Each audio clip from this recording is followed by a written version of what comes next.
ఈరోజు టాపిక్ వచ్చేసి మనకి projectile trajectory equation of parabola. Projectile అంటే ఏంటి, ట్రాజెక్టరీ అంటే ఏంటి, ఈక్వేషన్ ఆఫ్ పారాబోలా, ఈ మూడిటికి సంబంధం ఏంటి అనేది ఈరోజు మనం డిస్కస్ చేద్దాం. So first of all projectile అంటే ఏంటో చూద్దాం. A body thrown into air with some angle, అంటే ఒక బాడీని ఎయిర్లోకి కొంత యాంగిల్తో మనం విసిరినట్లయితే కనుక విత్ హారిజెంటల్.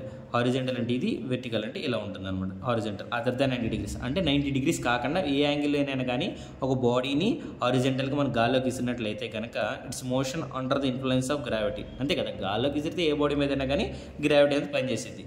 ఆ బాడీని మనం ప్రొజెక్టైల్ అంటాం. ఆ విసిరి, నువ్వు పెన్ విసురు, పేపర్ విసురు, పేపర్ ఫోల్డ్ చేసి విసురు, పెన్ విసురు, నువ్వు ఏదైనా విసిరినప్పుడు కొంత యాంగిల్తో విసిరితే ఆ బాడీ యొక్క మోషన్, ఆ బాడీ మీద గ్రావిటీ కనుక పనిచేస్తే ఆ బాడీని ప్రొజెక్టైల్ అంటారు అనమాట. ఆ బాడీ ట్రావెల్ అయ్యే the path followed by it is called trajectory.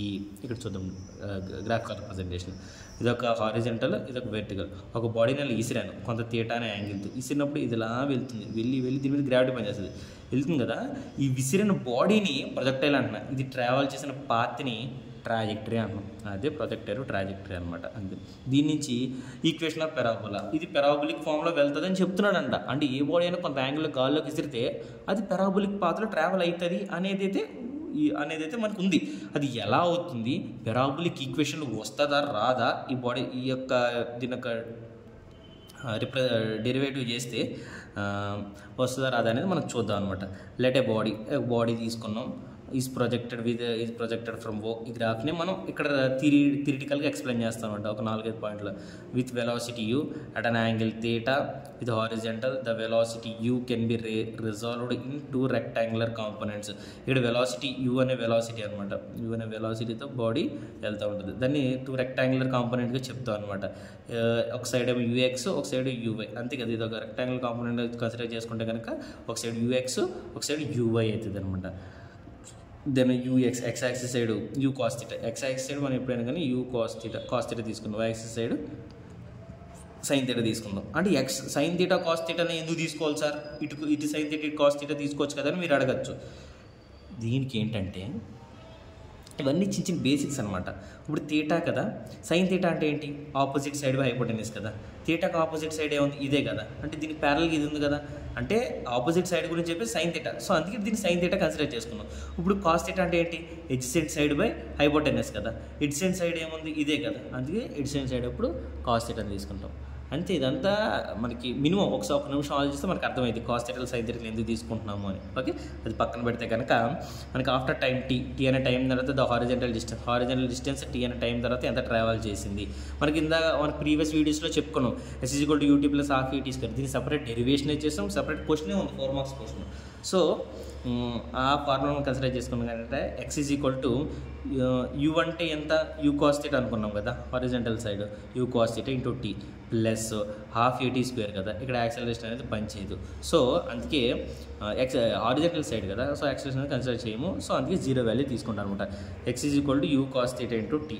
After time T తర్వాత వెర్టికల్ డిస్ప్లేస్మెంట్ ఎంత అంటే వెర్టికల్ సైడ్ వై అనుకుంటాం కాబట్టి యూ అంటే U sine theta, vertical side U sine theta into T minus ఇక్కడ హైట్ని కన్సిడర్ చేస్తాం. హైట్ ఉంటుంది కాబట్టి ఖచ్చితంగా దాని మీద గ్రావిటీ పనిచేసింది. బట్ ఇది ఆబ్జెక్ట్ ఏంటంటే రివర్సల్ విసురుతున్నాం, అంటే గ్రావిటీ ఎప్పుడు కిందకి యాక్ట్ చేసింది, గ్రావిటీ ఎప్పుడు కిందకి యాక్ట్ చేసింది. మనం ఏంటంటే గాల్లోకి విసురుతున్నాం, అంటే గ్రావిటీకి ఆపోజిట్ విసురుతున్నాం. సో అందుకే మైనస్ వాల్యూ పెట్టుకున్నాం. మైనస్ హాఫ్ జీటీ స్క్వేర్ పెట్టుకున్న తర్వాత ఎక్స్ ఈజ్ ఈక్వల్ టు మనకు ఈక్వేషన్ 1 ఏం చెప్తుంది, X is equal to U cos theta into T అనేది వచ్చింది. అప్పుడు మనం T is equal to X by you cos theta రాసుకోవచ్చు. టీ నుండి దీనికి తీసుకెళ్తే X by you cos theta. అప్పుడు మనకు టీ వాల్యూ వచ్చింది. ఈ టీ వాల్యూని తీసుకొచ్చి ఈ వెర్టికల్ డిస్ప్లేస్మెంట్లో ఈ టీ ప్లేస్లో సబ్స్టిట్యూట్ చేస్తే మనకి ఏమొచ్చింది అంటే పారాబోలిక్ ఈక్వేషన్ వచ్చింది. అది ఎలా వచ్చిందో చూద్దాం. Y is equal to u sine theta into t ప్లేస్లో ఈ వాల్యూని సబ్స్టిట్యూట్ చేసి x by you cos half g t square కదా, టీ ప్లేస్లో ఈ వాల్యూ సబ్స్టిట్యూట్ చేసి square. U cancel, sine by cos అంటే tan into x 1/2 minus g కదా, g x square u square cos square theta tan theta into x minus g వెళ్తుంది. G by డినామినేటర్లో ఏముంది 2 ఉంది, యూ స్క్వేర్ ఉంది, cos square theta ఉంది. So tan theta అనేది X component, g/2 u square cos square theta అనేది b x square component.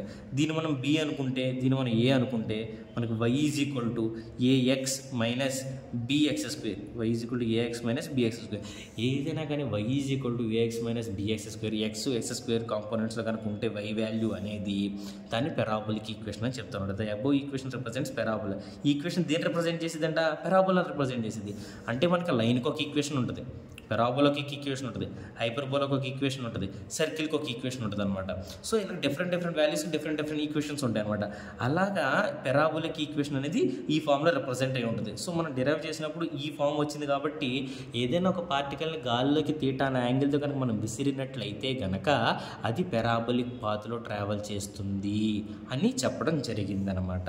The above equation represent parabola, the path of the projectile is parabolic అని చెప్తారనమాట. ఓకేనా? Is the 4 marks question. Projectile అంటే ఏంటి, trajectory అంటే ఏంటి, equation of parabola అనేది మనం డిస్కస్ చేసాం. అర్థమైందని నేను అనుకుంటున్నా. అర్థమైతే సబ్స్క్రైబ్ చేయండి.